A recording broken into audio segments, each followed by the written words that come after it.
Hello, hi, Jeff Carpenter, fourth grade at Stanley Elementary, and I'm doing my end presentation, my oral presentation. The four questions.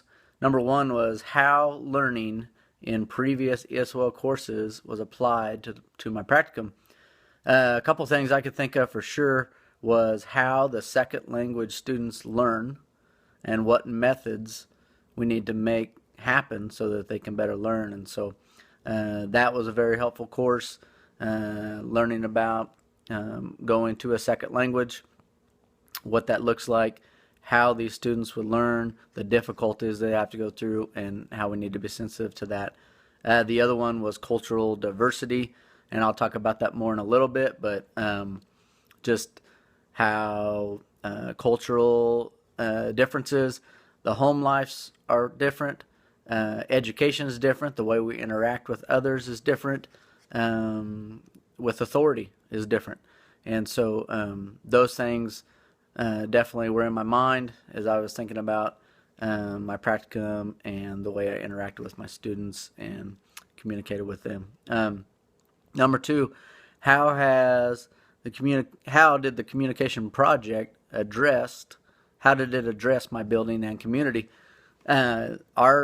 Our school, Stanley, very much we encourage diversity and we encourage the celebration of diversity, and so I think that my project did a lot of good things for that.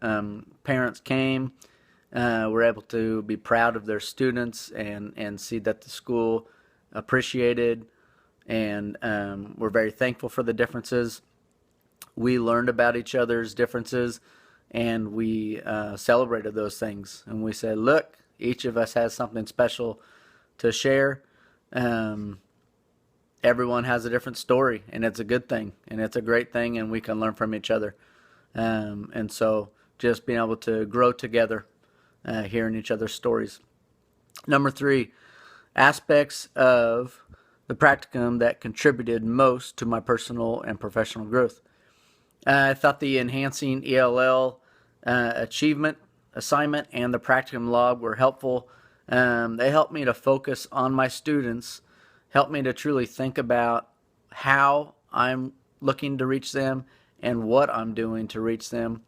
And it made me question, what more can I really do for them? What more should I be doing for them? And so observing them and watching them more closer, monitoring how they were doing, and if the things I was trying to implement was being helpful or not, continuing with the things that were helpful and scratching the things that were not and finding new ways.